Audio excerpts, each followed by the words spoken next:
1, 2, 3, and we are live. What's going on, everybody? Justin Thomas here. Season 1, episode 7 of the Storyteller series. Steven Spielberg. I am here with Jason Schenkel from the Nattercast. I've collaborated with Jason in the past. It is always a joy. Brings a lot of insight, a lot of info with the quick turnaround from the Kubrick episode. I'm going to be giving him the steering wheel on this one. You've been a lifesaver, my friend. Introduce yourself and let everybody know where they can find you and what you're all about. Oh, thank you, Justin. I'm as Justin mentioned, I'm Jason Schenkel of the Nattercast. We've been doing sort of this kind of thing, television and movie coverage for a couple of years at www.nattercast.com. We just finished up Better Call Saul, which I think might end up being our last sort of week-to-week TV coverage as our ages change. And we're moving on to more like auteur film stuff, things we've seen a bunch of times. And we're beginning to gather some new projects for the year. We've been kind of on hiatus since Better Call Saul, but please come and join us on Facebook. If you're on Facebook, if you want to search for I Can't Stop Watching Netflix, we're starting to move over to more streaming. So if you look for that phrase, you'll find our group there.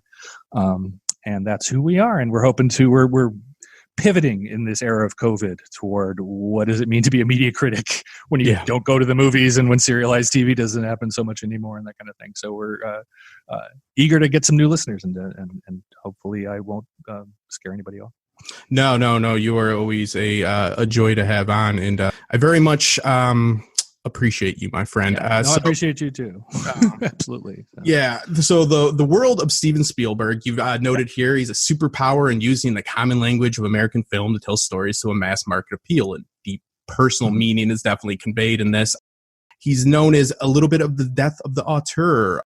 Yes, been deemed by some. Did you want to kind of open us up here on maybe a little bit the origins of Steven? Because in my experience of just doing the research on Steven, and remember, I was born in '85, so Spielberg was Spielberg when I was a kid. Right. You know, I was born in '70, so I got to see. Yeah, he was pretty much Spielberg then as well, but he'd already become immortal, like by the mid '70s. You got this, Titan. By that time, it doesn't take long, as we'll talk about. Mm-hmm. So I always kind of looked at it as, it's a Spielberg film. It's going to be good. And now he's not necessarily the type of guy that you would bring in clips from to do a presentation in your film theory class, is he? I would. I might. But you might get some crap. All right. So my background. So I've met Steven Spielberg once professionally. I used to work for Will Wright, and so we met once at a meeting with DreamWorks while he was working on The Dig. I don't know the guy or whatever, but what I say there, is consistent with meeting him in person, which is that he's just all American. He's an all-American filmmaker, and he established a language of American film that you mentioned the death of the auteur. We have to remember, the 1970s was a period when they were putting big money behind big, crazy film projects like Apocalypse Now and Heaven's Gate, and some of them did okay or whatever, but basically this idea of send some crazy USC kid out into the woods with a camera and like Chris Christopherson and 15 months to shoot something and get back whatever you get. That died that was successful kind of with Scorsese and those things. And it eventually petered out in the 70s and was replaced by Star Wars, Jaws, Close Encounters of the Third Kind, which established what is the modern film, the modern mainstream entertainment film.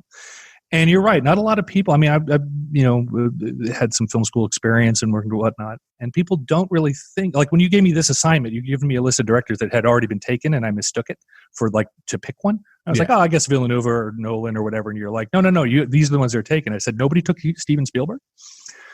Because when you're talking about the way we tell stories in film here, I think the important thing to understand about him is the fact that he's so accessible, the fact that he makes sometimes the same movie over again, hits a lot of the same beats. It's very entertaining. It's very on the nose. It's never ambiguous what you're supposed to be feeling in a Spielberg film. You know who the hero is. You know who the villain is. That those are very basic elements of storytelling, and you can think of them as the basic elements of a diet. And so someone like Lynch or Gaspar Noé might be some kind of incredible weird chef who makes live food that you don't even know how to eat. Or Nolan might be a very straightforward filmmaker who's got his special effects and his themes together. But it's really like Spielberg is like the best burger cook in town. He's just making the best burger, but it is a burger. And so and the filmmakers that I would compare him to in my notes here, if you want to talk about all American filmmaking and that kind of thing. The two other directors that I would put on par with him to discuss are Ron Howard and Quentin Tarantino. There are probably no three filmmakers who are more all-American than those three guys. Tarantino is, you can call him an auteur. He's got his own voice. He's got his own whatnot, but he uses the language of film deftly. Spike Lee would be another one. Yeah. Spike Lee is a bit of an auteur, has his own point of view, whatever, but uses, like, you watch Inside Man, that's a very straightforward film. Yeah. And I think that school, Spielberg is the principal of that school. Credited for the Hollywood summer blockbuster, which is Jaws, which, he starts to get Close Encounters of the Third Kind. I believe he actually is credited as a writer on that. He wrote that. Yes, that was like he developed that story with Francois Truffaut from like when he was in high school. That Gotcha. Was his personal story was Close Encounters. Jaws happens that first. stuff happened to him. Yeah. Yeah. Jaws was a book adaptation, but Close Encounters was an original story. So he has this big hit with Jaws, and then he can pretty much get anything greenlit after. But right. It's interesting that you put him in the same category as Tarantino, because when I think of the auteurs, everybody kind of classifies, and these classifications, just like these genres, they start to get so mixed up, and it's like, can you really just can you put Baby in a corner and say they're this right. or that? I think Tarantino's quirky. That's kind of like he's very Americana in a very quirky right. way, and Spielberg is not quirky. He has some not generally. Like, I mean, sometimes I'd say Ready Player One had some quirky elements to it, but absolutely. That's relatively recent. Yeah, I guess when I'm thinking quirkiness of Tarantino, like, who really would you want to match that? And then like who you bear being around that? But what I was trying to say is, like, he comes around, and if you look at his actual like biography, the guy was around. I mean, Kubrick trusted him with, his final works. Yeah, AI and Eyes Wide Shut, that final cut. Right, and Eyes Wide Shut. The watered down Spielberg cut. This whole, like, and this is kind of like the commentary, like, the kind of vibe that you get if you talk to people about Spielberg. Right. So it's just a very interesting filmmaker, because his flaw is he has very few flaws. In some right. senses, he's very talented. He's very well versed. I mean, he does a number of different roles, which we're going to get into behind the camera. As we said, a director is supposed to just put the camera where it needs to be and tell the actors what to do. It's right, very right. complex. And yes, they do those two things as well. But I found it interesting. Your lovely wife, Sion. Yes. Sion had provided a few of his inspirations, which are very much like the apple pie of a Captain Courageous, Pinocchio, Lawrence of Arabia, Godzilla. Yeah. He's mentioned those himself. That's also referenced in Wikipedia. Yeah. But these are the apple pie of film right here, and right. He's known for making the best damn burger. I think if you look at Captain's Courageous, Pinocchio, Lawrence of Arabia, and Godzilla, that covers. I mean, every Spielberg film is some combination of those. It's like a something like Fourier transform or something. It's a combination of those frequencies, right? So the young heroic child who grows, Captain's Courageous, right? The alien cartoon character trying to become real, the foreign force that's trying to organize people toward higher justice, like Lawrence, and a monster attacking a city, like a dinosaur or a shark. Right. Yeah. And so those are all the basics. And I think as we get forward here, Tarantino is very much his own particular voice. I would put him more in the category of Spike Lee or Woody Allen, or somebody who's just trying to tell their own story. Ron Howard and Spielberg are much more about, I'm trying to make a piece of entertainment. Right. I'm trying to make a dinosaur chasing robot movie and then something. But you take a look at these two guys, and they have very different views. You talk about Steven Spielberg's biography. His biography is relatively, not too many people would complain about it. He lived in many of the regions of this country, the Northeast, the Midwest, the Southwest, and California, he was always kind of felt like an alien a bit, because he was Jewish, and he did a lot of Jewish, his family was observant in a lot of ways. And then he, as a teenager, he went through a divorce, which apparently wasn't super bad, but his dad kind of checked out the way dads do. And then you see it's noted by everybody throughout his films. Fathers and men are these checked out failures, and women are pretty intelligent, but they're quite often I call them Lady McGuff. What is a Lady McGuff? She literally is just the headpiece of the staff of Ra that can talk and drink and smoke, and that's it. But she's a good character but you see that he has a very distinctively male point of view about particularly sons being abandoned by fathers. But you'll see somewhere where girls are abandoned by mothers or whatever, because that's the story that he adopts. But it's really boys being abandoned by their fathers is what he felt. And he fuses that into his whole thing. And I don't think it's because of his parents' divorce. It doesn't sound like it was really cruel. It sounds like his dad just focused on career for a couple of years. I mean, whatever. I think it has more to do with identifying himself in the Jewish diaspora and identifying America as a diasporatic country. We have a diaspora. We have a black African American diaspora. We have a native diaspora. We have a Jewish diaspora. We have various white ethnic diasporas. We have Hispanic diasporas here, Asian diasporas. And he found himself in one, and has just been telling that story of, I am Pinocchio the alien, come to America to teach you about what I see as the Jewish experience through the voice of kind of a more Gentile art form, which is baseball movies and stuff. Obviously I couldn't put that any better. And we see that it's very evident that his experiences throughout his life, you write what you know, understand the poet, understand the poetry type of deal. He had this infatuation with artificial intelligence, with aliens, and also this patriarch system, this whole deal, whether it was bad or consider. Yeah. If you look at his biography, it's not a heartbreaker.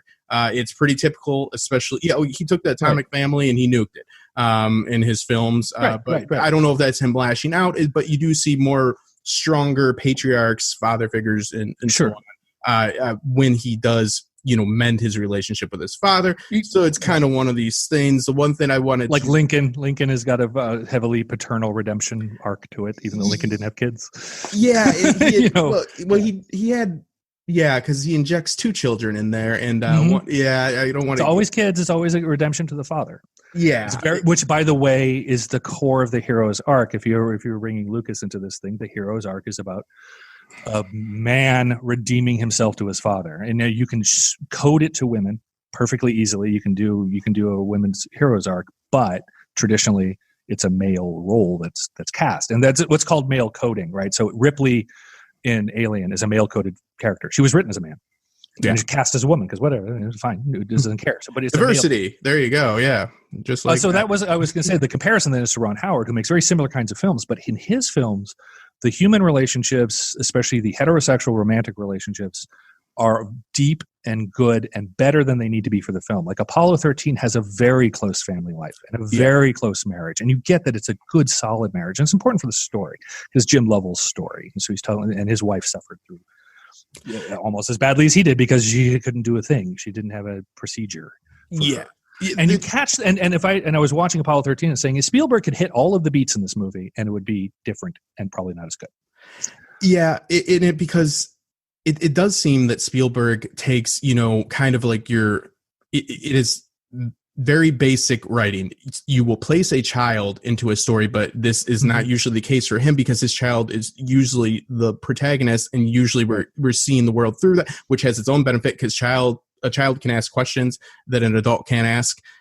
They can get exposition out, but he kind of uses usually the mother as like this exposition bot to be able to ask what's going on, or not for real emotional spine of your story. You're not really getting a lot of that. It's just they're there to function and also establish it's a family, but not really. There's no family story there. Kind of like Dee Wallace in E.T. is like the most active woman in a family that he did because the father's literally not there, right? And you can't but there's an older son. There's like a 16, 17-year-old son who can stand in for the father. He had to do that. It couldn't all be kids in that film because he has to have, and the older kid is bullying and doesn't really believe, and he just acts like a father.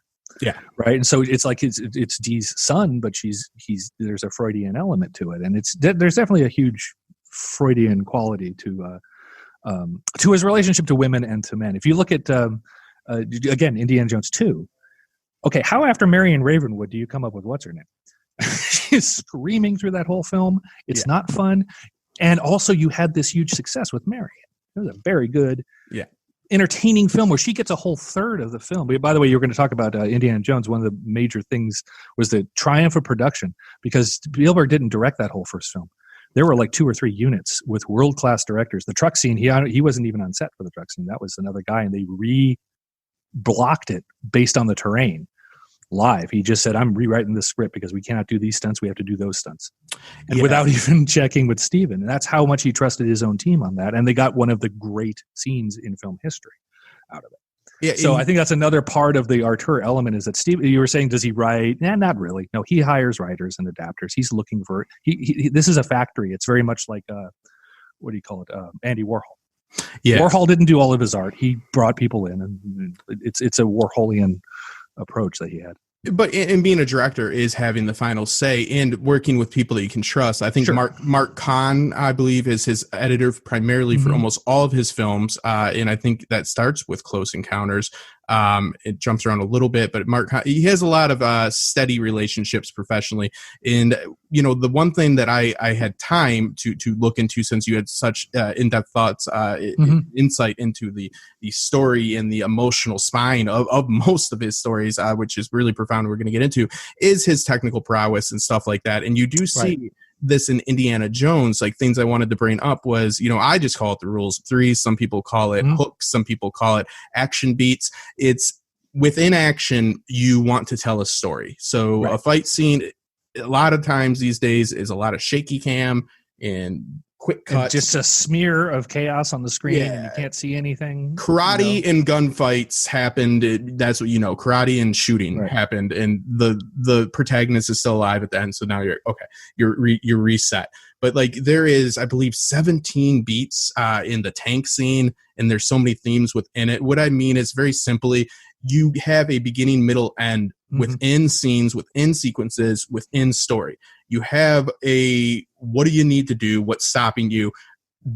How do they go about it? Of course, it's Indy. He does, you know, he plugs the tank gun. You know, you make sure to show that the tank is shooting other things and destroying it, so it's a real threat. What does he have to do? He's on a horse, so he has to get there. So this is man versus machine, but it's also old versus new with technology. There's all these meta commentaries there, but it's you have this feeling in this like 11-minute scene, like, that you would not have once in, let's say, I love John Wick, but a John Wick, you know, or a Bourne film, it's just not present, you know? Well, and I think and that's totally true. It's just the language of film. I think if you look at, consider the bar fight, the opening bar fight in Raiders of the Lost Ark after in Tibet, right?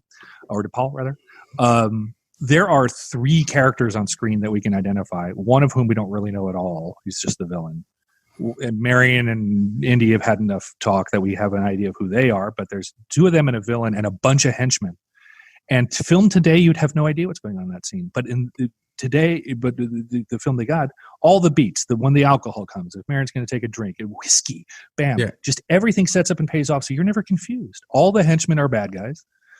And the action is all logical, even though it's impossible and silly, but it makes sense. Right? He'll ride. And I think you also mentioned, so he's rolling up on the tank of the Nazis. I think that also introduces the thing here. I mean, my larger thesis on him is that he is the noted Jewish American filmmaker who has communicated the European Jewish diaspora as an American, someone who was raised in America.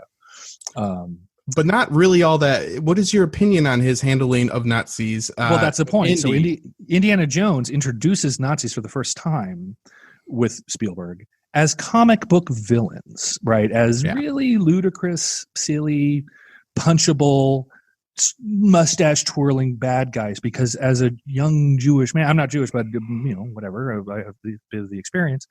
When you grow up, that's kind of the way that it's presented to you. It's like, we overcame this, especially if you're an American. They were fools, so they're all a bunch of clowns. Fools. They did this terrible thing, and blah blah blah. And and so we introduced it in this really facile way. We introduced. I remember I was 10 years old when Raiders of the Lost Ark came out. It's one of my favorite films, and it introduces Nazis as stormtroopers, as literal stormtroopers, so original stormtroopers, right? And so we can then begin confronting what they really did. And if you think about, you want to talk about masterful storytelling in mainstream storytelling, we all think of Raiders of the Lost Ark as this amazing mainstream piece of entertainment. Can you imagine pitching that you're going to have the Ark of the Covenant? Yeah. Probably the most sacred artifact that modern Judaism could find. If they found that would be amazing, right? Yeah. Israel would go crazy with finding that thing. You're going to put it in the hands of 2 Nazis who are going to carry it onto an altar where there's either no one is Jewish or maybe Belloc is a little Jewish. It's hard to tell. He knows the Jewish rituals. But basically no Jews are handling this thing. And you're going to open it up. Demon angels are going to come out. Power of God is going to kill people through films, which is what Tarantino did with the Nazis in Inglourious Bastards. They had them die in a theater. Yeah. In The End of Raiders Lost Ark, it's lightning shooting through a video camera or a film camera that the Nazis are using. So it's like you're going to take this really it's like saying if you found the Holy Grail, for example, and put it in the hands of people who are going to try to use it to forward a Christian-based fascism. These are powerful statements, but we because he's so adept at wrapping up in cartoons, you don't notice it. You're like, it's just bad guys. It's bad guys with the Ark. It's a Jewish nuclear weapon. They should have brought it to Berlin. There wouldn't have been World War II. There is an interesting layer. Yeah, there is this weird, interesting layer of depth that I found watching Raiders last night. What is it? Pascal's wager. Is that what it, the idea of like, okay, so indies, not to get in this whole like, how indie is an atheist doesn't make any sense. It is, but they kind of, that's what I'm saying. Like, like they play with, that's why I thought I really like philosophy. I'm not a student or anything like that. So but Pascal's wager. Yeah. Okay. But I understand that. That's the idea of it's like, it's better to bet on God than against God. That's basically the essence of it. Unless it's really bad to bet on the wrong God. Yeah, that is where it gets layered. Because maybe it's better to just play no bet. Does God know when you're just putting it on black? You know what I mean? I think God will see through that one. Yeah, what if you go with the wrong one because of the sector of the world you're? Yeah, congratulations, you clevered your way into something. Yeah, Pascal. Yeah, let's just say with the simplistic word, but for all intents and purposes in this story, this guy, and it deals with it right away when he's writing facts. He goes, we deal in facts. If you want to deal in truth, go down to the philosophy class down there, which is interesting because, philosophers can talk about truth with the absence of facts and so forth. There is some layers in there. I'm not trying to I'm not trying to like ship it or anything like that, but what I'm saying are like push it beyond what it really is. But I do find it interesting, and I don't know if it's just a retrospect, like of looking and thinking the same thing that you're just saying brilliantly. Like, how the hell is this guy like an atheist? Like he sees all this. Now, I mean, now there is. Remember, George Lucas wrote this story. This is Lucas' story, right? Yeah. But Steven and Lawrence Kasdan took it forward, right? So again, it's the factory. I'm not giving it all to Steven. I'm saying he chose the project where he's going to put what would probably be the most precious physical Jewish artifact in the world into the hands of the Nazis and have it blow them up in the third act of a film. Yeah. And then end with a cynical take on the American government, who are about to go be heroes in this thing, supposedly, right? And so I think he's setting us, that film is a light piece of entertainment that lays a foundation for the way that he saw probably the post-war Jewish experience, because he was born right after the war, right? So when Lucas came to him with this story, he probably came to him with half a dozen others, and Steven said, I think Lawrence and I can do this one. I've seen a documentary on Lucas's writing, and it's all this Shakespearean like cycle in which he just keeps spewing about, and I've read some bullshit screenwriting. I'm sorry, I can't get into it. It's too constructed. It's too obviously constructed. Yeah, I can't get into it. You can't just take the hero's journey and fill it in like a form. Yeah, which is what Lucas says. It's very much saved the cat. It's interesting. You talked about Spielberg being flawless would be the right word, but he doesn't make a lot of mistakes. He made a few. One of them he did here. He didn't know his own story, and I think in another, we'll talk about AI as well, where he didn't really know his own story. He introduced aliens into Indiana Jones in the fourth movie that nobody really wanted to see. Nobody asked for it. And that was aliens are to Indiana Jones as crying is to baseball, right? Indiana Jones is about the supernatural. It's not about space aliens. For Steven Spielberg, that's the one thing. He sees aliens, angels, God, the Jewish experience, being abandoned on Earth by aliens who know that we're here. All of it is one big kind of God abandonment, father abandonment. Prison for him, so he put it right in there, and the rest of us are like, no, that's not aliens in this. So do aliens worship God in the middle of Raiders of the Lost Ark? I don't want aliens in my religiously themed action. Yeah, I think he underestimates the convictions of the connection between those things. And I think when you talk about how does he construct a story, I think one of the things, the insights is there's the father thing that almost everybody picks up right away. The other one is that he believes that aliens all the way to ghosts with angels in between is all part of one potential. He's not committed to these beliefs, but he's interested in all of that as though it's one phenomenon. Yeah. Where a lot of us out here will see something as being science fiction or paranormal or religious or whatever, and put them in different bins of the imagined world. Yeah. He has one big imagined world. And I will just say that not to get into it, but Sure. I do think we do label angels and aliens, just it's the different label essentially for all intents and purposes. Yeah. They kind of are the same thing in theory. I'm a skeptic and an atheist, but I can see that stuff in film. I respect the people's convictions and ideals. So like, I wouldn't go about across the board. I don't know if I'm in that way. I don't know if I'm ready for a cross-country road trip with Dan Aykroyd, but I respect the man. It is, yeah, it is what it is. Just say that. But it is everything. I had one more thing I wanted to mention on the intro here that you talked about, because you're talking about like what appears in the frame and how does he construct this, and I'll relate an experience. So I'm a child of the 70s, and so we had a pop-top VHS system that we got in like 1982, and one of the first films we recorded that my brothers and I all just loved to death was Close Encounters. We kept watching Close Encounters over and over again. Just really loved this movie. And I remember as a like 8 or 9 year old kid, and I grew up in San Francisco, but kind of I had a lot of suburban friends, and I grew up in kind of a suburban part of the city. So you have this kind of experience of your house was always a mess with the TV on. Mm-hmm. Right. And there's just always like a bike in the driveway, and somebody's dad's working on a car. And there just was this banality of common life that was comforting that you didn't see in films. You didn't see it like in the MGM musicals. Everything's so neat and tidy. Close Encounters was one of the first, and Poltergeist that followed it, were two of the films that I saw that really, it looked like my friend's house or my house. There was junk on the table. Terry Garr's got dishes in the sink. She's making potatoes. There's clay all over the place. There's a half-done gardening project. This is a development that's in progress, and it felt natural and real, even though that film is highly fantastical and weird, right? It's stagey as hell. But the Neary kitchen is the most natural part of the film, and it's the part that the abandoning father, Richard Dreyfuss, immediately turns his eye away from and builds a mountain over. What was his family there? Right, literally like a mountain, like there. He's going to put a mountain like there. Moses going to a mountain, right? Yeah. To a big giant mountain to receive the truth. That's all he can see, and he blocks out the one part of the film that's not stagey. Yeah. Right, which is wind-up toys and the whatnot. And then we see the little blonde kid have the same thing, only the aliens are manipulating his toys, and now it's stagey. So that combination of real with stagey, I think, is one of his voices. His staging, though, is something that's consistent throughout his whole. When there's blocking, and for you guys watching, there's blocking, which is where the actors go, and there's staging.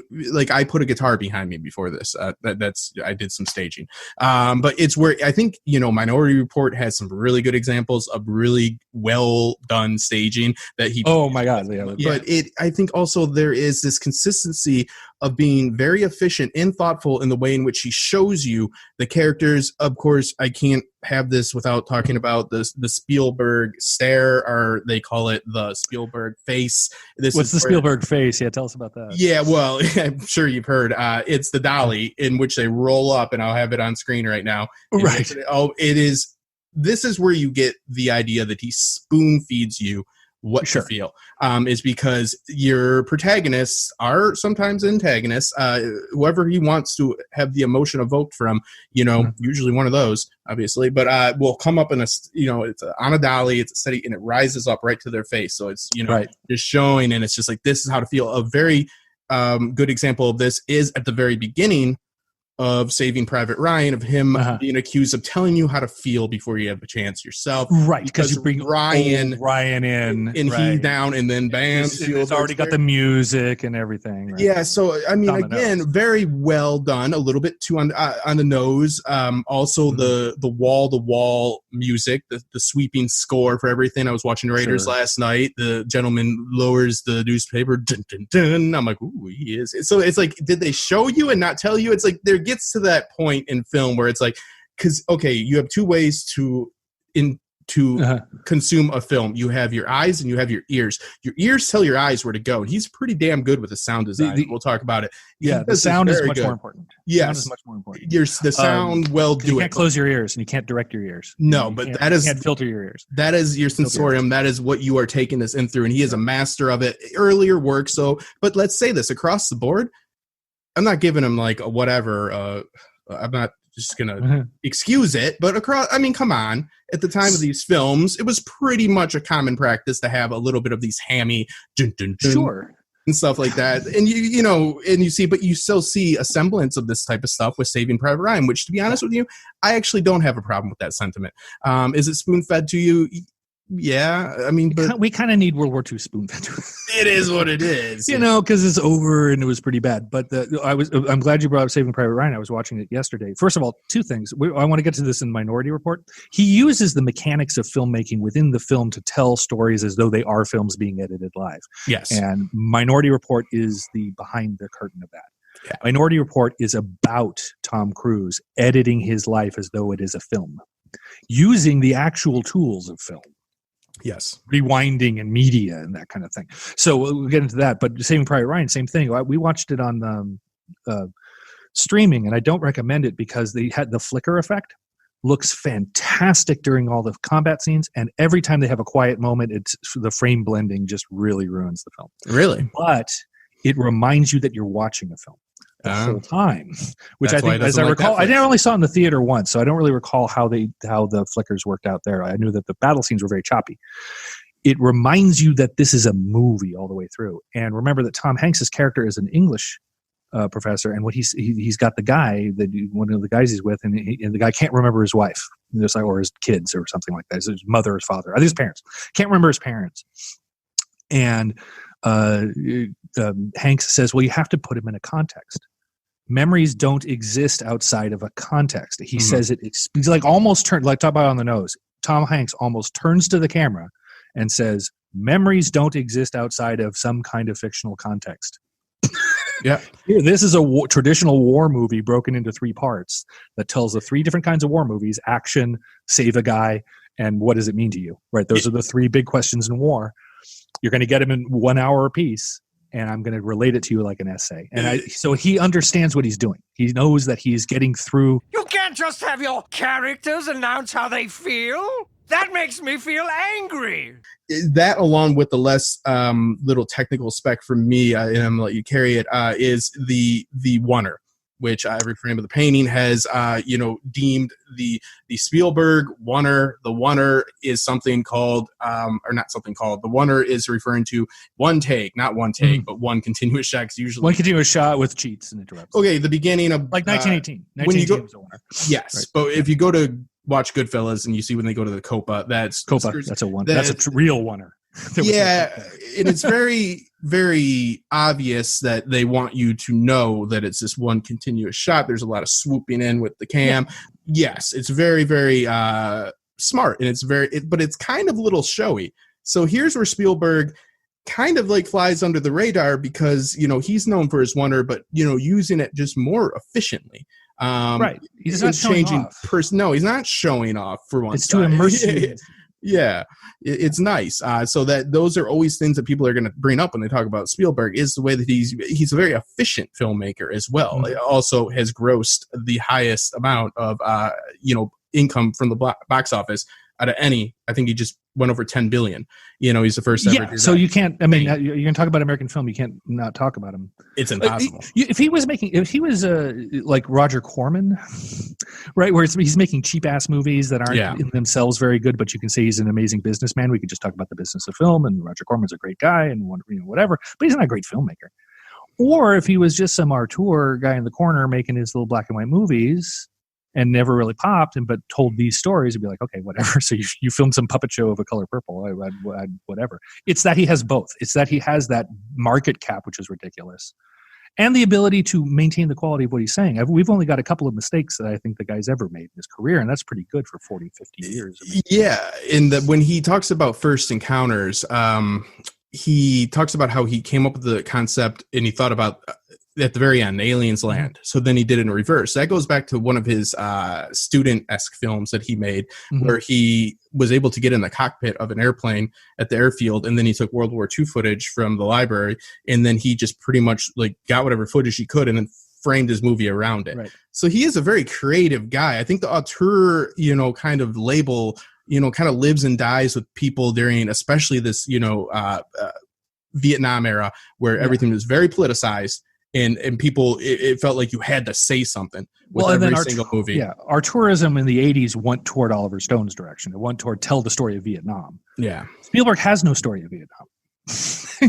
He didn't go to Vietnam. Yeah. And he doesn't, I mean, I'm sure he knows people or whatever, but it's not part of his consciousness. And so he never really raised those kinds of issues. He was raising World War II is his issue, and the American experience.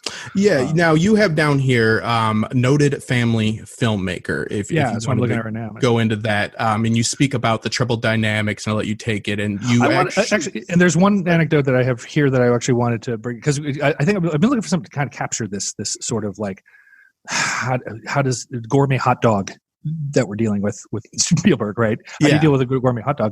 And I have a note here on Amazing Stories, which was his TV show in the early 80s. Is Twilight Zone, Spielberg-y Twilight Zone, right? So feel good Twilight Zone. And the weird concept. First episode is fantastic. It's super good. It's about a guy in World War II in a B-1 bomber or whatever, the kind with the turret.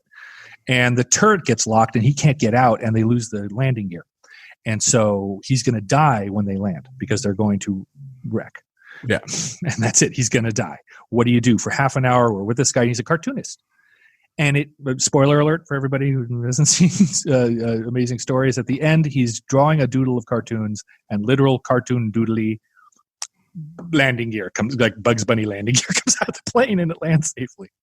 And it's the biggest letdown in storytelling because it's a complete cheat. There's nothing in the whole episode that suggests anything supernatural is going to happen. Yeah. Or paranormal. And that this is really heavy stakes. This guy's going to die a horrible, horrible crash death that's being planned. How can we save him? What can we do? And the premise is taken so seriously, and then it is with a facile 5 minutes, it's just thrown out. I think that if people who are going to be turned off to Spielberg, that's the one, like you would look at that and say, that's why, because he does that. And he doesn't do that frequently. That was one where it's like, okay, Steven. Yeah. We could have thought of a better ending here. And Saving Private Ryan is that better ending.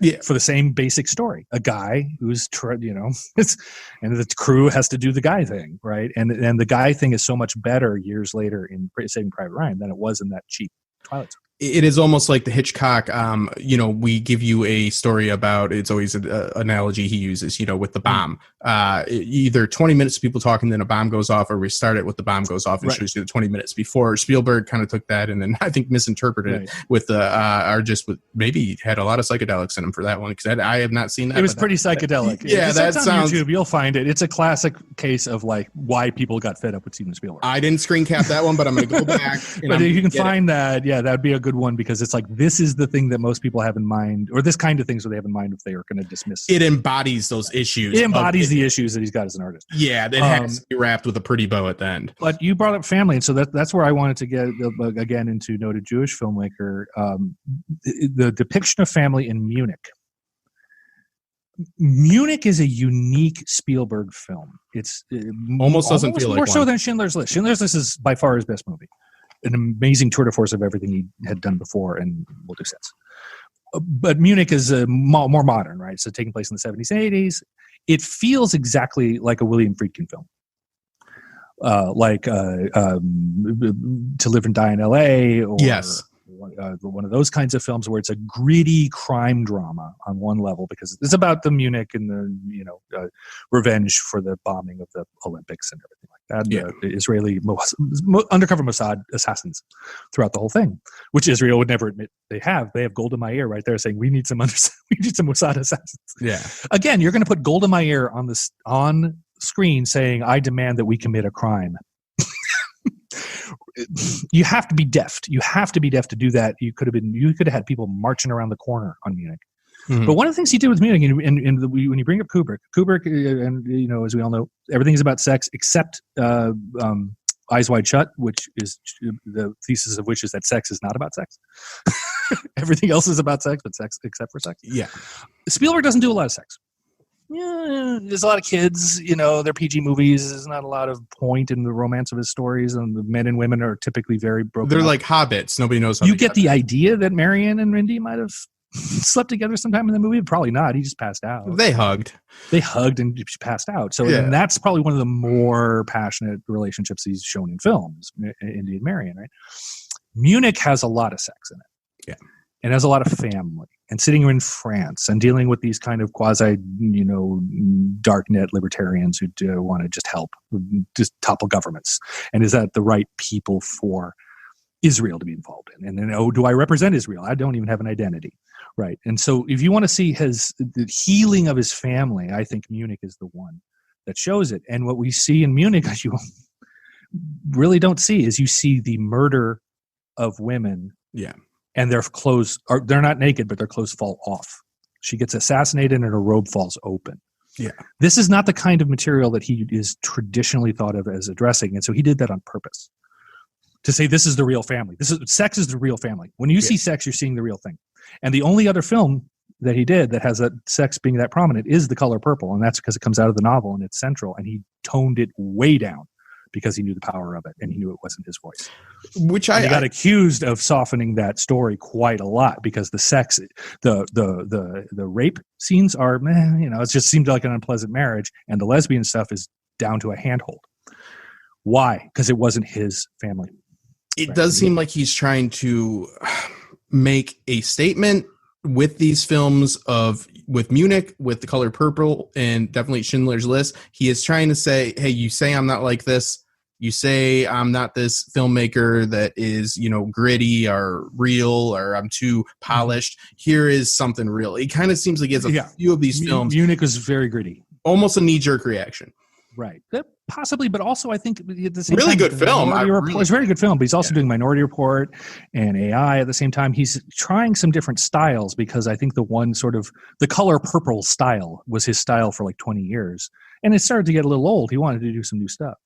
Yeah, but you could see with the really quick on The Color Purple, I noticed that, the way in which you have that classic, it's almost shot with like a Instagram filter with how, beautiful the South, Jim Crow's South looks at the time. Yes, The Color Purple wants to be loved, and he took all of the sentimentality. And I've never read the book. Sion's read the book. I've had friends who read the book, and I've seen the analysis. The book is grittier. And darker and more horrific her circumstances. And this is more like actually a little, almost you could go to Song of the South. I wouldn't say that, but sort of like this is really kind of okay. And also the main thing with Color Purple is white racism isn't the issue. There's a little bit of it, but it's a internal black story. Yeah. It is not about, it's not like Amistad. Amistad is a white and black story, mainly driven by white characters that a white filmmaker can make because it's about our country and how we regarded slavery as property and that kind of thing. And it's about Matthew McConaughey figuring that out as much as the black characters. Color Purple is not like that. It's entirely internal. Yeah. And I think that The Color Purple, you see him kind of make a decision with Schindler's List, kind of, I don't want to say like fix a mistake, but Schindler's List is shot mostly in black and white,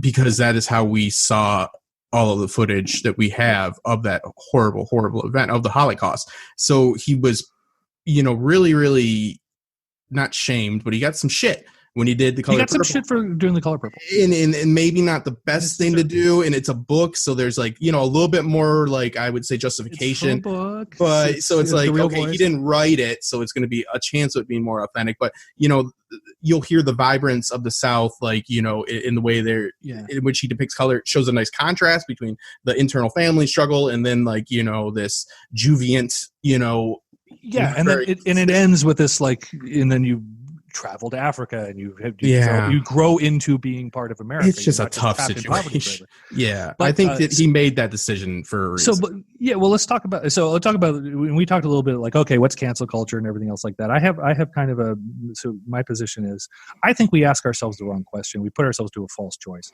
Am I never going to watch The Shining? Am I never going to watch these things? No. Anybody who's been to film school was subjected to Birth of a Nation. We understand absorbing material from the time, and that's especially tragic because D.W. Griffith didn't even think of it as racist. Woodrow Wilson didn't. He went and made Intolerance. He made a film Intolerance just to answer the accusation that he was being racist in that film, and so that you can be that voiceless. That you can, because at the time, this isn't like in the 60s we saw this. In the 20s, they looked at Birth of a Nation and said, "This is racist as hell." 20 years before that, Woodrow Wilson showed it at the White House, and then right. all those are inexcusable. And to be fair about that is that that there was a lot of pretentious white non-racism in the early 20th century because we'd won the Civil War. Yeah. And so there was a lot of attempt on Northerners to say, no, there's no Klan, no this, no that. Even though racism still existed, but there was more jazz, so jazz was allowed to emerge and everything else because there was this sense that we had oppressed a people. And that film was seen as so obviously we don't completely cancel things. However, we often just dismiss it and say, I'm just going to enjoy Raiders of the Lost Ark or Return of the Jedi. I just like the metal bikini's fine. Mm-hmm. Right. Well, no, you can enjoy it, but you should also be conscious of thinking of it, because we got here by being able to digest this stuff and just simply saying, no, screw you. I'm just going to, I grew up watching like horribly racist anti-Japanese cartoons on Warner Brothers because that's what was on TV. And they stopped playing them in the middle of the 70s. It's like, no, we don't do Tojo this way. I mean, come on. Right? We're not fighting these people anymore. Let's move on. It's worth doing, but you don't have to wipe out and destroy your life. You absorb it. And that's the way I look at, especially Kubrick. Yeah. Right. It's like he's one of my favorite directors, but I recognize that his directorial, especially on The Shining, was unforgivable. Yeah, I don't have to forgive it. I can enjoy the film. I can see the product of the art. I could say Shelley Duvall should have known what she was signing up for or whatever.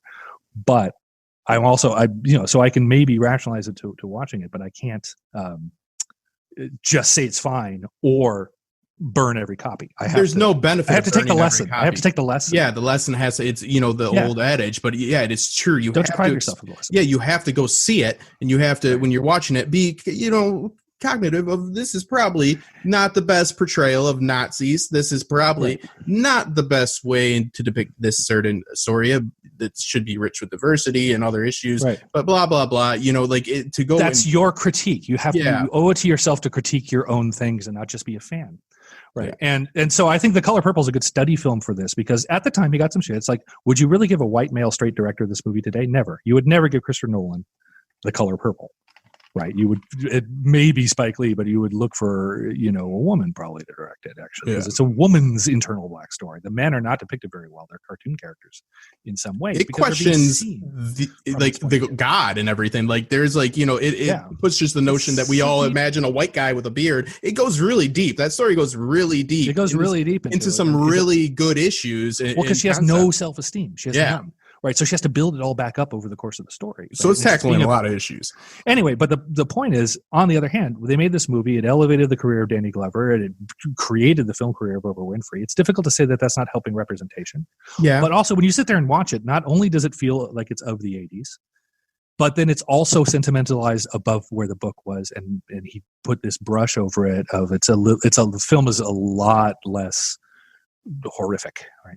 But I couldn't help but notice as I was watching Empire of the Sun that we have the exact same abandoned at a truck scene, the exact same one. Whoopi Goldberg goes through being abandoned by her girlfriend, who's going off to be a singer, and she's going to leave her here at this farm with this horrible guy. And Christian Bale goes through being abandoned by John Malkovich, who's kind of a Fagin character helping him survive in Asia and in the post-war Asia. And it's the same appeal. Malkovich turns to the next mark, turns away. That core abandonment story that Spielberg's carrying around appears in both of those films, and they're both adaptations of somebody else's work. Yeah, that contain those scenes. So he sought out J.G. Ballard and Walker, and you couldn't find two more different authors. You couldn't find two more different people, and he found the similarities in that story because the core is abandonment. Yeah, and there always is a primal emotional spine to stories to minimize these stories, though, especially when they're layered with such complex and very important issues, is not always the best approach. But when you look at Empire of the Sun, that's a semi-autobiographical story. It's a semi-autobiographical story. So J.G. Ballard is a science fiction, or was a science fiction writer. His favorite authors were Isaac Asimov and William Burroughs. I've read his science fiction. I've never read Empire of the Sun. Mm-hmm. His science fiction is decaying, urban, neuromancer stuff, but it's more like a space alien contacted you or whatever. And then this Empire of the Sun is semi-autobiographical. It's fictional, but it's semi-autobiographical. It's exactly Captain's Courageous. It's about a young, privileged kid who's a British diplomat in the fall of Singapore, I want to say, or Hong Kong, I forget which, but part of Asia falls during World War II to the Japanese, and he has to grow up for years under Japanese occupation of this part of China, I guess it was. And it's Christian Bale, and I highly recommend it. Anybody if you're a Christian Bale fan, go watch this thing because he's surreal. He was in the 8th grade or something. He's like 14 years old, playing 12 to 14. Really surreal. And I took it in headcanon as a prequel to Ford versus Ferrari. If you just watch this and straight into Ford versus Ferrari, because the character would be the same age. Yeah.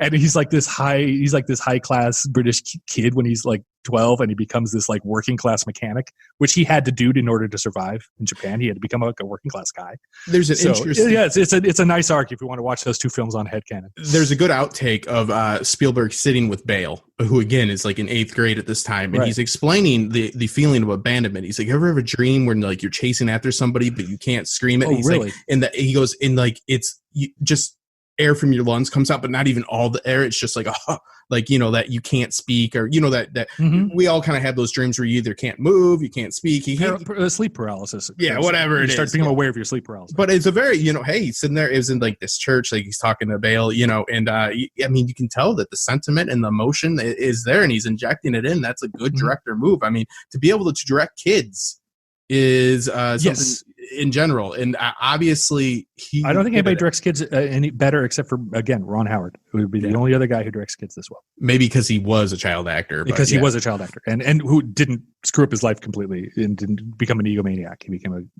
he's the successful Carrie Fisher, right? He's somebody who was a child actor who just stayed in it and had friends and support, that kind of thing. So there was. I did want to. Do you mind if I go on about the? No, yeah, go ahead, take it. Dreyfuss and Chief Brody, because I think it's on topic here. Yes. Scene. We were talking about the way you direct for suspense and emotional manipulation, and like the truck abandonment scene that's in both of these books. And so Steven Spielberg buys both of those books that came out that year. It came out like 2 years earlier, right? Oh, Empire of the Sun and Color Purple. Oh, that's clearly the same thing. So Jaws was based on the book, and we were talking about like the way that you set up a story, the way an actor's director. Because here's the other thing I think Spielberg is really good at. He's a fantastic actor's director. Whatever the script, it might be on the nose, it might not be too much, but he's going to get a performance that you're going to remember. I mean, you remember Marion Ravenwood, you remember Indiana Jones, you remember Chief Brody, you remember these characters really well. And the scene that tinked for me when I was watching Jaws is there's a dinner scene, right, with Chief Brody and his wife and Richard Dreyfuss's character, Hooper. And it's just going over shark expos, right? And she's there playing the Skylar White character. She has no role in the story except for to sit there and be worried and ask questions. Yeah. Could have been written a little bit better. In the book, because of that, because Brody's wife is not a character, she has an affair with Hooper. That comes up on the boat. That doesn't really fit. It's just a Benchley cheapism that they took out of the movie for very good reasons. But that scene is directed with sexual tension between Hooper and Brody's wife. She diminishes her husband in front of him. She, she defers to him and all this kind of stuff. It's to get the expos to us because she's asking the questions we'd ask. But also, if you've read the book, which you might have done before seeing the movie, because this is going to be a big movie, and the book was popular. Came out a year before or something like that, so it was popular. If you read the book, you're expecting that sex scene. Yeah. And you're expecting Hooper to die because both of those happen in the book and neither of them happen in the movie. And that's beautiful. It's like you're sitting there with this subconscious suspense that you might have heard of, or you read the book yourself, or certainly you went with a friend who says, "Dude, I totally read the book and he's going to look at the wife and then the shark's going to get him." Not going to end well, bro. And it doesn't happen. It doesn't happen.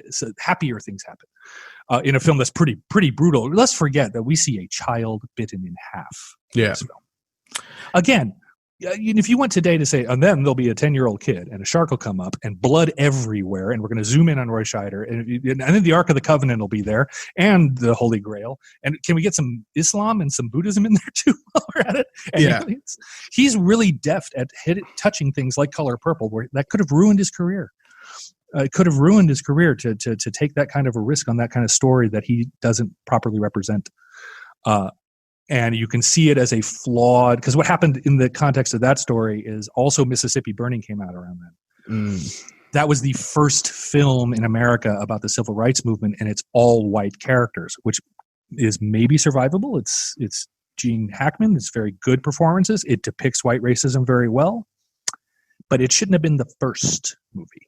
Yeah. It should have been the third or the fourth movie about civil rights. So they're right. You know, like you're not showing who they are objectifying. There's only one black character who has a monologue in that. Really, I have not seen it. Yeah, it's really no. It's just a white story.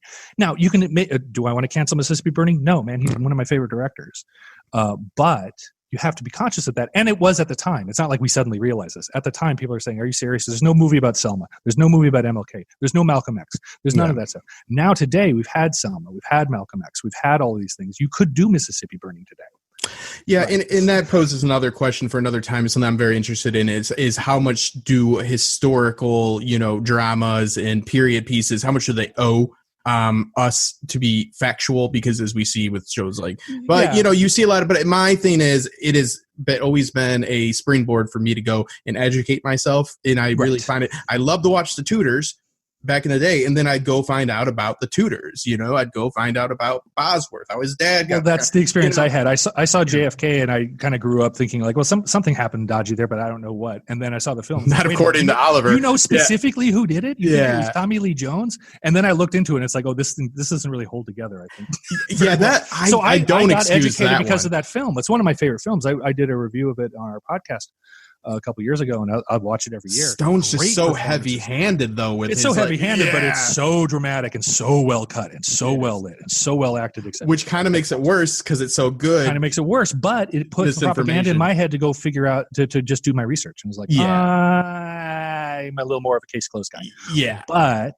Like 80%. I wouldn't have been without Oliver Stone, and we also wouldn't have got those documents released early without Oliver Stone. There you go. Yeah, there's always that silver lining. That's how you look at it. We don't have to embrace JFK as the truth. We just say, well, this is the effect the art had on us. Yeah, 88% of Americans don't buy the Warren. Yeah, it is what it. Let's not get. But that's what it is. What it is. But the point is, always a struggle. Whatever your positions are, the point is you can learn from things that are saying something that you find out you don't actually believe in or you can't follow. What is the role of film? Because I think this comes back to Spielberg a lot because the blockbuster, it's a feel-good movie. It's like, well, in a lot of senses, there are different mediums, especially with streaming and digital today, to do more biopics that are actually documentary, talking head, whatever they may be. Maybe a summer blockbuster isn't the best way to tell me about MLK. Maybe it's not. Right. You know what I mean? Like, so it's like, does everything have to be this big? Like, I don't know. I don't have. Or it's just multiple channels. It's like maybe there's a better way to learn about JFK than from Oliver Stone. Maybe there's a better way to learn about Lincoln than from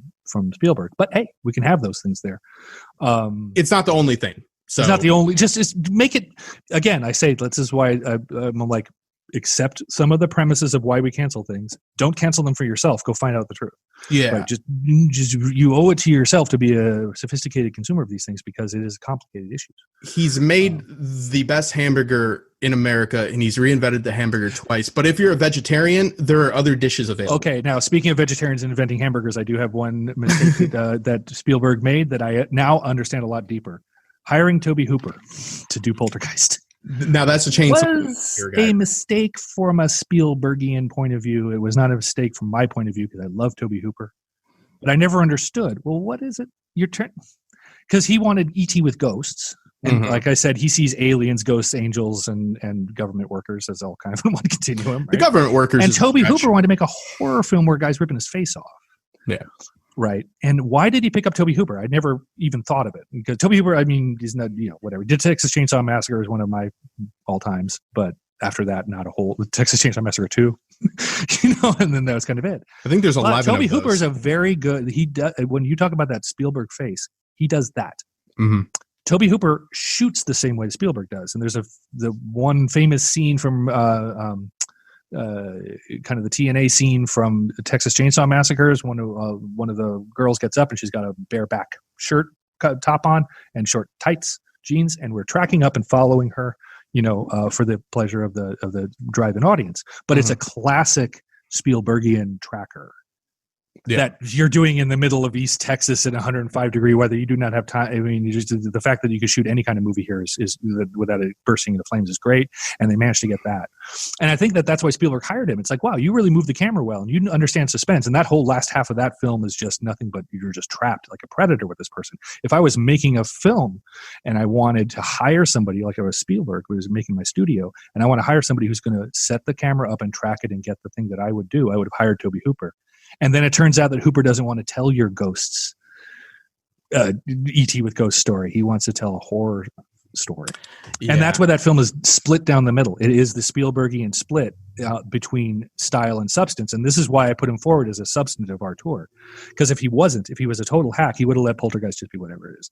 Yeah. And right. He's not. He's like, no, but this is E.T. with ghosts. You're doing the wrong thing. I think this is why you see a lot of you hear these famous conversations about like Nolan talking to Matthew McConaughey, like these people about like they don't talk about the movies, but they'll talk about philosophy, maybe spirituality. Like they'll get to know the people that they're working with because it's like what you're talking about derives from this type of this type of basis of just your foundation of who you are and what you believe can really come into this artistic medium and jam it all up if you're not in line. Or at least you do. I mean, Spielberg is literally putting accountants and then with ghosts and stuff like that. So, I mean, you've got some weird things happening there. So you kind of want to have people at least understand where they're coming from. Yeah, and I think it was, and you talked about, is he a producer? He's an executive producer. Well, first of all, he loves video games, so he's all over little tiny movies and little tiny video games. He's an executive producer those just for fun on the weekend. But also, he and Lucas and Kasdan, and that's what DreamWorks is all about. That's why it's three. They got Geffen instead of Lucas, but it's the same thing, right? Is that they're trying to create a factory, and this is early '80s. He's trying to create a factory. He brings in Tobe Hooper. Tobe Hooper's not a factory man, right? He doesn't belong on a factory floor. And so I think we can look at the successes and failures of that and say, well, yeah, we're now consuming factory product that has tested well over a long period of time. People were doing this intentionally and they made some mistakes. I guess a segue off of that. Right, give him 2 Raiders of the Lost Arks and then he doesn't have to do Star Wars. Yeah. And that's what he did. He did 2 more Raiders, right? And now the way he got to Indy was he wanted a Bond film, and I've heard that he has tried to get it twice and has been rejected twice. Who, Lucas? No. Or Spielberg? Spielberg. In Indiana Jones is his globe-trotting, adventurer, obviously very different than Bond, but in some respects, he's kind of the American Bond. Yeah, he's the Bond that, especially in the opening of that second movie. That was a James Bond scene. That was a James Bond opening in that second movie. What I find interesting about Indy, though, is that Indy, it is always the everyman tale with Lucas, right? It is either that tale of survival, that abandonment story, the everyman. Like he is shown as this, like they make sure to even give the teacher the apple, like all these tropes and things that are supposed to be happening in the 20s and 30s or 40s, whatever. Right. And you see him then go and be this adventurer. He is a tough guy, but he's also, I think Spielberg does rightly convey that he's not a tough guy. You get what I mean? Like there's he's got the John McClane thing. You have to have that. If you're going to be a sole action hero, otherwise you end up being Steven Seagal, or Stallone. And people like those ones; those are fine. But you want someone with like even Arnold in Predator. Yeah, he's not an average man. He's a ridiculous soldier, but he's in way over his head. He's fighting a space alien who's much more capable than he is. So you have to have that relatability. But and Indy has that, but what he doesn't have, and again, here's like the Ron Howard or maybe John McTiernan in this case. I don't know if he's out of prison yet. McClane gets that monologue, right? He gets that moment of like, tell my wife. Yeah. Right. And so Indiana Jones never gets that. You never get inside Indiana Jones. Yeah, I mean, except for when Marion died, he thinks Marion's dead, but then he's just drinking. And let's go talk to God together. I got nothing else to do. He yells at his dad a little bit, so you never get inside what makes Indy tick.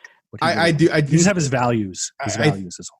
I just really stand by that. Indiana Jones is like, I think he just stands apart in some odd way to me because there is like this nerdy aspect of him that could come off as really contrived.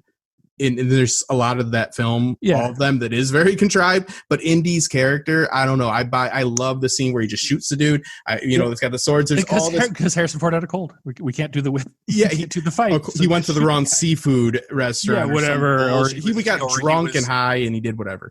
Or Carrie Fisher visited him. That was in Tunisia. By the way, you know that Egypt in 1936 was not filled with Bedouins, right? They were all Coptic Christians. Yeah, there were Bedouins, about 15% of the population, but Cairo wasn't jam-packed with guys in robes selling melons. Yeah, I don't. And it was because it was a way station, but never. Everything in Indiana Coptic Christians would want the Ark of the Covenant for themselves. Everything in Indiana Jones belongs in a museum. Indiana Jones does not belong in a museum. Exactly. So, okay, that's what I'll say. But then we want to get into Jurassic Park, or you can take the wheel here. And sure. So Jurassic Park. I mean, a lot of people said Jaws with dinosaurs, right? But then we also throw in the kids. You have the typical things. I'd say Jurassic Park is right.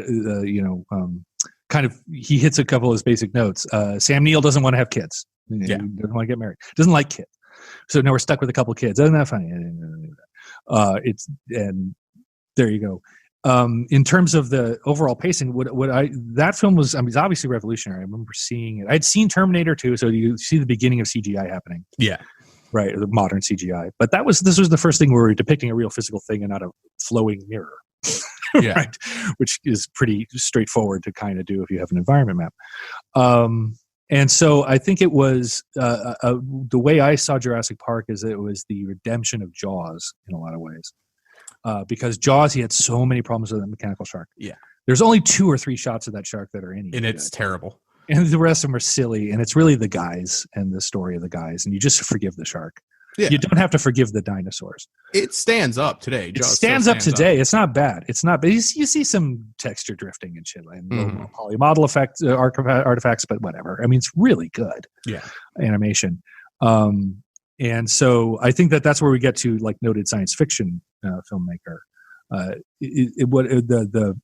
What did he do in Jurassic Park that we didn't quite do in Jaws? Is he literally sits you down and shows a cartoon of the premise. 2 characters in the film watching a film that is the cartoon of the premise that they should have already seen and been told about on the plane all the way over. There was no reason to show them the little DNA guy. But that's a classic Disney, Warner Brothers way to introduce a complicated topic so you know what the rules are. Put you in a Universal Studios tour. Yes. So I think it's if anything, it's Spielberg. If I look at that film, it's like it's not much of a artist's film. No, it invented the idea that like the Universal Studios tour could be something like this.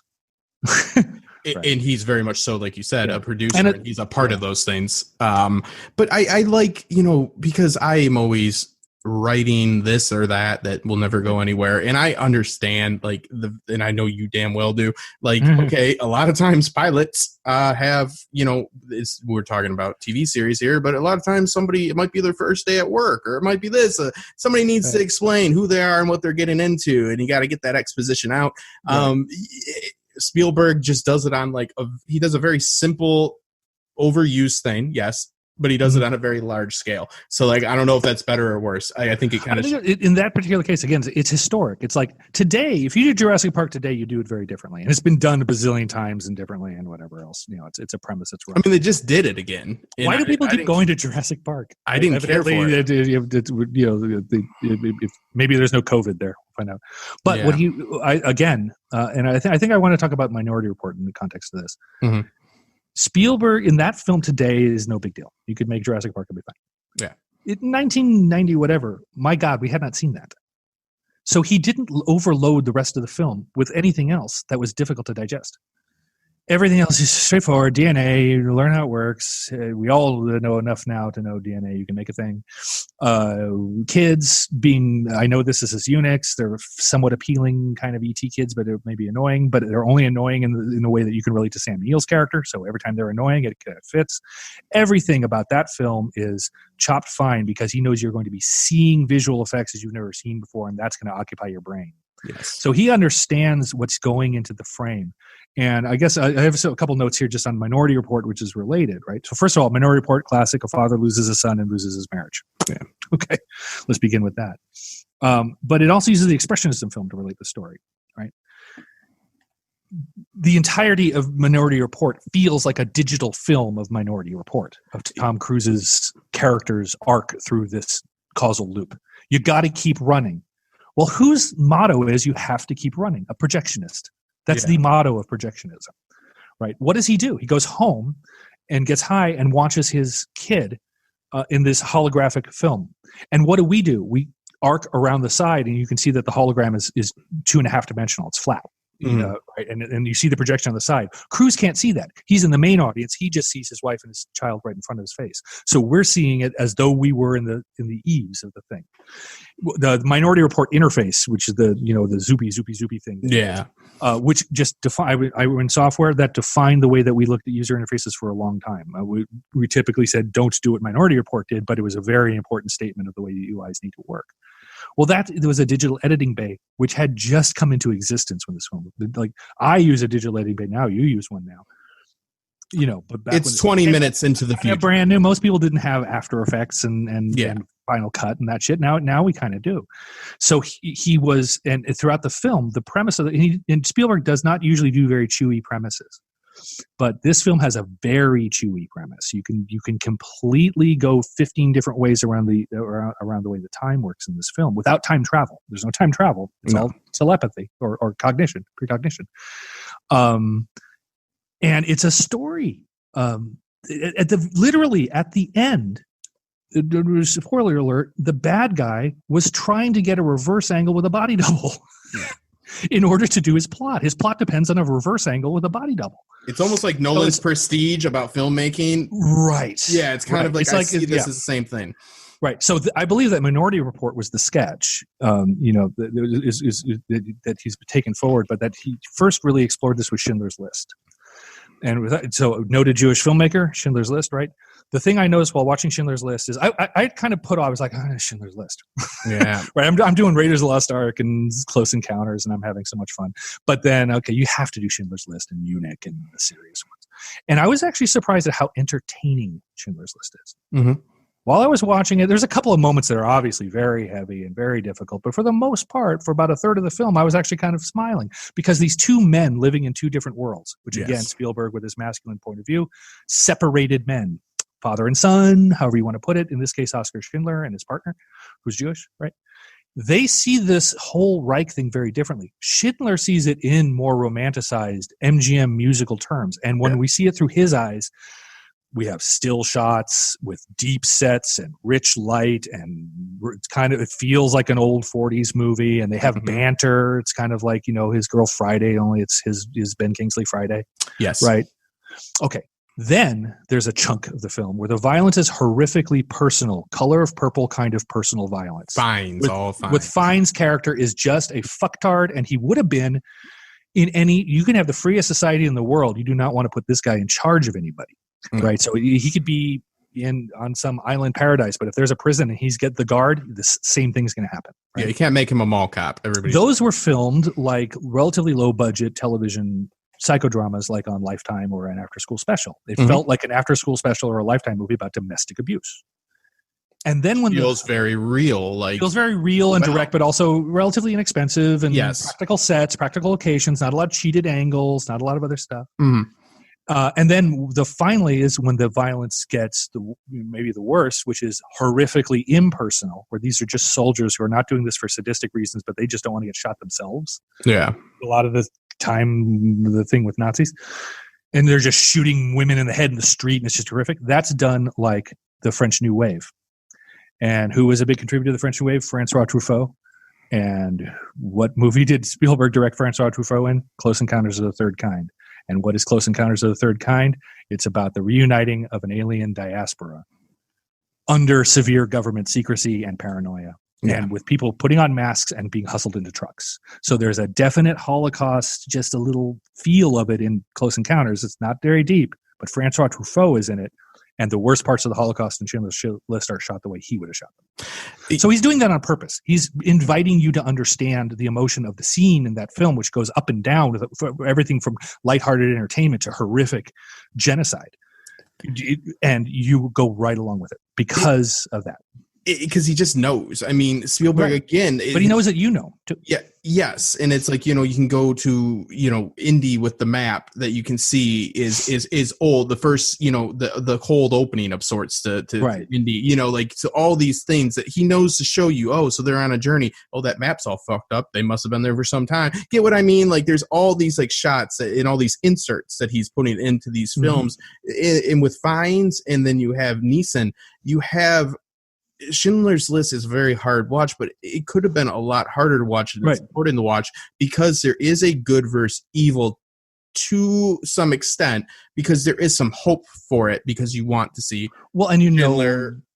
The Nazis are brought to justice. But you also that Schindler ultimately prevails in some way. But of course, that means nothing to these millions dead. Right. But then when he does the thing with the ring, right? It's like, talk about on the nose. If this one ring could have saved 5 lives. It's like, you didn't need to tell me that, Steven. I get it. He's like, but I get that Oskar Schindler would feel guilty about taking privilege, but I also get he couldn't do his job without taking privilege. Yeah. What are you going to do? He is literally a Nazi. He's the only, sympathetic Nazi I could think of is Oskar Schindler. And he doesn't win. I have to be a Nazi. I have to look like I'm going along. There's no other way to save people. Yeah. And there's another abandonment scene in this one, which I connected to the truck scenes in Color Purple and Empire of the Sun. By the way, Empire of the Sun actually has an imperial, has the window treatment that the Emperor had. is in there. I know, it's really cool. Jews are hiding, like you would see in Inglourious Basterds or wherever, under the floorboards, and they can't let their neighbor in because she's going to make noise or she's annoying or whatever. Yeah. So there's a deep human, like, you get out of here and go take care of yourself. Abandonment at the cellar door. And then they close the cellar door and they pull it, and the rope and the little fish line pulls the carpet over the hole so they wouldn't see it. And looks like a stage effect. It looks like something you do in a play. Yeah. Or like about a ghost or something like that.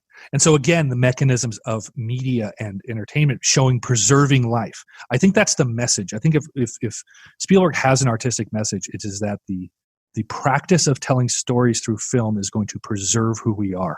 It's going to protect us. And we have to do it in a way that we can all access. It can't all be Gaspar Noé's climax. Some of it has to be mainstream entertainment. Otherwise, we won't digest it. Yeah, absolutely. I mean, and Schindler's List is utterly deft with that. You never get, and if there's ever any clue, if you needed the clue, it's the red dress, right? Yes. The minute you see that red dress, you're using the language of film to tell this story, not just accidentally having a style.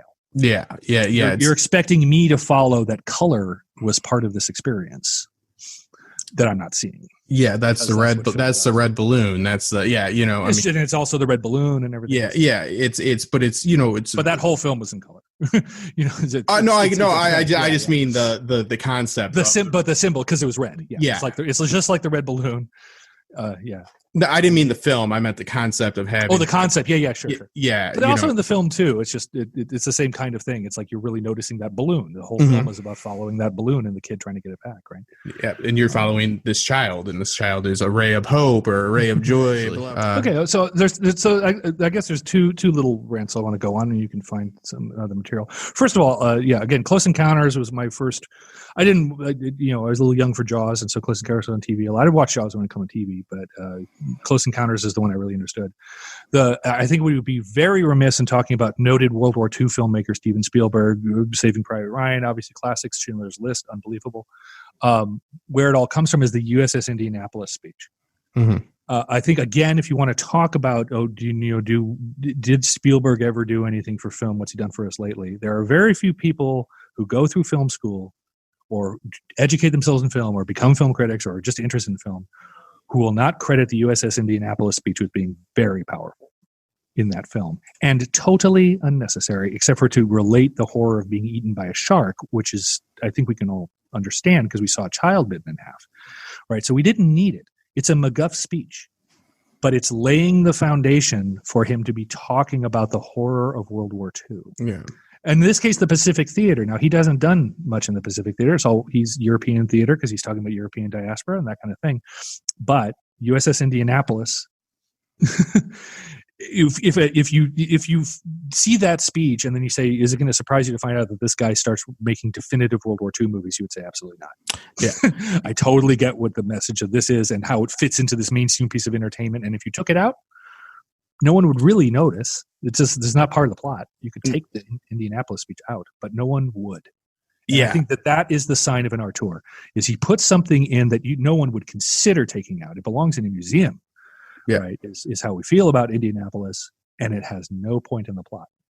So that was quite a few. Oh, that is such a, I'm so, that is so good, because there's quite a few instances of this in Spielberg's work. And I'm blanking because when I came foreshadowing the way, a lot of times there's things that in Indiana Jones this happens. I will have to maybe dub over it. I'm so serious. I'm sorry, but in my research that I had to jam all together, man, there were so many examples of that. Of listening to an interview with somebody saying that didn't need to be in there, but it's because nobody wastes a moment of stress. That's when I hate when people are like, well, they are just killing. No, nobody kills time on screen. Right.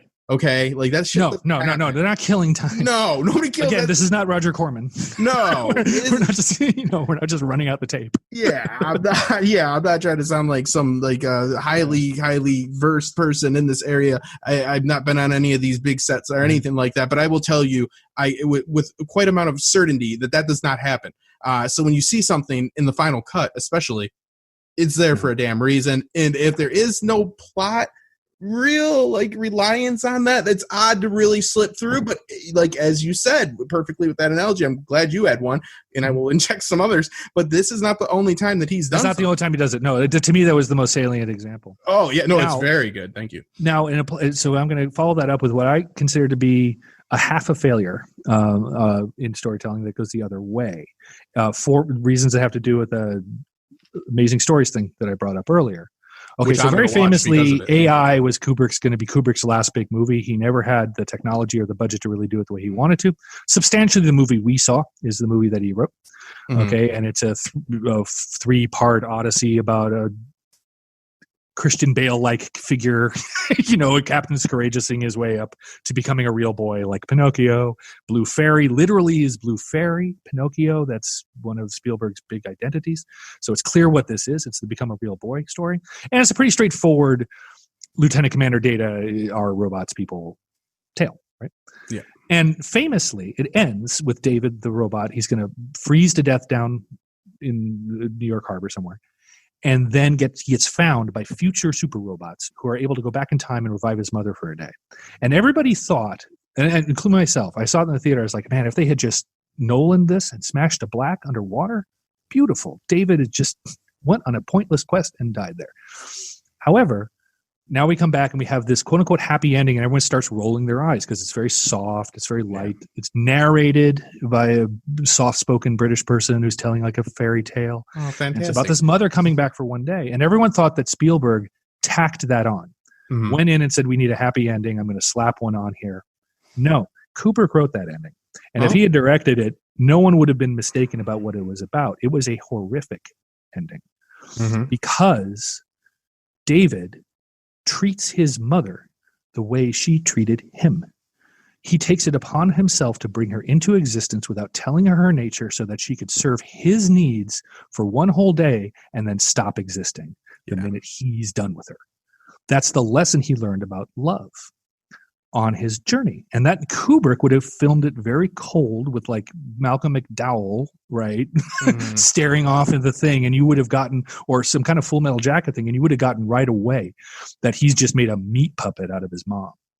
But Spielberg, because he softens everything and makes it so fairy tale like, I was horrified when I saw that. I was like, no, this is terrifying. You're showing me that a fairy tale is really actually an incredibly dark and exploitative thing. Which they usually but the fact that it's being related to me in this soft way makes me almost dismiss it as being just like those the landing gear, because it's also magical technology. These are robots who can take some DNA. Deus Ex Machina into this. It doesn't exist. The technology is not something that can exist. So you made up magic in order to do this thing, and I might want to relook at that Amazing Stories because of that. Anyway, I considered it a failure. Spielberg says he had to keep explaining it. It's the one time that I've recognized with Spielberg or two times, I guess now, reading about The Color Purple. The Color Purple and AI were the films where he felt the need to keep explaining himself. Yes. And that's a failure of storytelling because he was falling back on instincts that didn't serve Certainly didn't serve AI. I think Color Purple is just a mixed bag that he couldn't have done any better, really, because his thing is I had to soften the story. There's no way they would have let me film it. Who gave him that job is what I would want to know to begin with. But it was his project. He bought the book. Oh, well, okay, it's on him then. It's on him. He brought it to the studio and he said, I want to be a serious filmmaker. I don't want to just make Indiana Jones. You need 2 more Indiana Jones sequels. You're going to start giving me you're going to give me J.G. Ballard and you're going to give me Alice Walker. Yeah, but I think that it's a perfect way to wrap this up because, his skill when it comes to giving us these visual stories in the way in which he's able to invoke emotion, he just did it in a way just like A Color Purple, where how well he does it. Because nobody ever can accuse this mediocre filmmaker of having a fully just completely different sentiment to something that is on paper just dark. But you brought a Full Metal Jacket. If they walked out singing MICKEYMOUS, it was Spielberg doing it. It was Spielberg doing that. You'd actually have Mickey running along and Glow, and you would miss the point. Yes, it's not that these guys all bonded and they're happy now. It's that they did this horrific thing. It's almost like a testament to how good he is, but also a failure because he did it at the wrong time and with the wrong project. And I think that's why, and we talk about whether we can forgive people or not for their various successes. That's why I think it was, if he's going to be remembered for any of his artistic vision, it'll be because he formed that friendship with Stanley Kubrick. Yeah, it won't be because he's friends with Tom Hanks or Tom Cruise or those guys. Or even Kasdan or Lucas. It's Kubrick, I think, who gave Spielberg an idea that he's telling a bigger story, because Kubrick only told bigger stories than the one he was telling. Yeah, every single Kubrick movie is about something much larger than what it's about. Every single Spielberg movie is about exactly what it's about. And you can tell when scripts are catered. Interstellar was given to Nolan, and I think it's beautiful, and I think it is where this supposedly cold filmmaker Nolan, which I don't see him as. It's Nolan's not a cold filmmaker. Yeah, we'll talk about it. But you can definitely see that at the end where you tie it back together with the bookshelf, in the dust, that is a Spielberg moment, not a Nolan moment. Totally with the Tesseract. But I still like it. Interstellar, it's I don't know, I came across it within this last year, shamefully. I like Westworld. Yeah. That was kind of my exception. Now I'm diving into it. And you can always tell, you just said about when somebody messes up, how much they explain. Westworld season 2. After that, they went on a freaking world tour of explaining their work, and it's that's a good sign. Your work, But no, I mean, I can't thank you enough, because this really has, it's one storyteller a week. But it's so great anytime that I can hook up with you, because you're Absolutely. so insightful. You have worked within the business. You have all these great insights. You really always just improve the product in the process, like I've said before. And because, to be honest with you guys, doing one a week along with my all the other things that I have to do to survive in life, which we all have to do. It is hard to get, but I am going to be turning all of these into podcasts. And I have been just really, my knowledge is just. That's the experience I had too. Yeah, I love. But I love it because that's why I love doing this. And let me kiss your ass for a second here. I really appreciate that you're bringing this level of commitment and production and schedule, and I would love to participate as much as you would like me to, because for various reasons I can't really maintain my show to the degree that I'd love to, but we're starting back up. And as much as I can resonate with this assignment was fantastic, especially in our times. Let's discuss here for future generations. We're in the middle of the COVID pandemic. Yeah. Watching a farce play out, no matter which side of life you're on, there's a number of farces to fill you in this day. And so having the exercise, because especially Sienna and I are such film buffs, of spending those, because you gave me this about 5-6 weeks ago, just every weekend we've been eating our Spielbergers, and it's rewarding in a way that watching one of his films at a time is not. Yeah. And so I would recommend it if you're interested in American film. Just walk them through, and definitely watch Empire of the Sun. I hadn't seen that one. That was Christian Bale. He's a little Batman. He's running around Japan in 1943. It's super great. So. I just, again, thank you, because it makes me go and watch. Now it'll be Spike Lee next week, but I've got this on Monday, so I'll edit it tomorrow. But at the same time, I've got a list now of films and just a whole understanding and a deeper knowledge of filmmaking from the director's chair to the actors. You know, it's just in the screenwriters and adapting things that I was already interested in, but a whole new level. And it's just, I'll probably come back and revisit all these and refine them and do them again. We'll do, you know what I mean? Like, I really want to hear the Villeneuve one because he's the guy who I've just kind of discovered and I'm starting to study. Denis Villeneuve is somebody that I had trouble getting the name down for. It is out, and I had John. Villeneuve. Okay. Yeah, I don't take my. I don't. Whatever. I'll find. Don't you dare take my word for it. You will be wrong every time, my friend. I love The Arrival. I love Blade Runner. Oh, Arrival's like my favorite film in the world. So, super good, but I need to figure this guy out. Yeah, he needs to figure himself out. He is great. He is fantastic. He is one of those very, very complex and interesting people that you can't say spoon feeds you anything. But again, hey, as long as it keeps being that prime, rib, whatever analogy we want to use for good food, that Spielberg, every once in a while, sometimes I just want to watch something that's good. Yeah. And it's not you can throw a dart at Spielberg's filmography and you're going to see something. There's one or two misses in there, and that's it. Yeah. I mean, he's the most successful one around, so we'll see who can follow that up. So yeah, we'll definitely have you back. I got to have somebody do Coppola. I don't have anybody for Coppola. Coppola's he's my homeboy. If you want Coppola, he's local guy, he's local kid. All right. Like how about you do Scorsese? I do Coppola. I'm gonna do Scorsese. Well, because Scorsese's from your part of the country, and from mine. Yeah, I'm not. I just made the joke with Axel last week about. I love Scorsese, but it's always about the fellas from the neighborhood because he's blanking on a film name, as I blank on many things. So no shame on that. But I go, was it the one about the fellas from his neighborhood? He's like, yeah. I'm like, there you go. Well, if you want to talk personal auteur filmmaker, the opposite of Steven Spielberg, it's Francis Ford Coppola. And I'd be happy to go to dig into him. It's not as far of a walk. He's only done a little bit, but what he's done is remarkable. Yeah, including the bad ones. His bad movies are worth watching. You can't talk about film theory without talking about Coppola. So The Godfather. And I got a lot of back because Coppola Ranch is like where his winery is like 40 miles away. I'll fly out. American Zoetrope's down in San Francisco State. Nicolas Cage and all of them are around. I mean, this is Coppola country. Tell everybody where they can find you. Nattercast.com, and on Facebook, if you search for Nattercast or just search for I Can't Stop Watching, we have a bunch of I Can't Stop Watchings, and we just hang out on Facebook and we talk about shows, and we're in Netflix right now. And like I said, I got a bunch of this kind of thing coming up. Our tour film, we're off of our week-to-week, sportscasting of TV shows, and we're going to be doing some good stuff, especially with some of the like my partner Andrew and I have done the Thing versus Thing and a bunch of other stuff. He's a great guy. Nattercast, check us out. Yeah, and the Can't Stop Watching groups on Facebook are fantastic. You got them for HBO, Netflix, and then they go and they get actual shows, Game of Thrones, Westworld, all of them. Better Call Saul. Excellent source for that right there. And I can't thank you enough. Isn't it nice when you get out of that episodic? That's what I felt like with Westworld. Yeah, I'm done with week to week. I think we're gonna finish up Better Call Saul if they come back, but that's probably about it. My solution was this though, which I'm really learning and I'm loving, but I'm like, man, this is just as strenuous. It is pretty strenuous. I've done it a little bit. I can, but you're the kind of producer I'm always looking for. Well, I really appreciate it. And like I said, we'll be revisiting these and refining these. And probably after this episode, I'm going to release them all on Apple.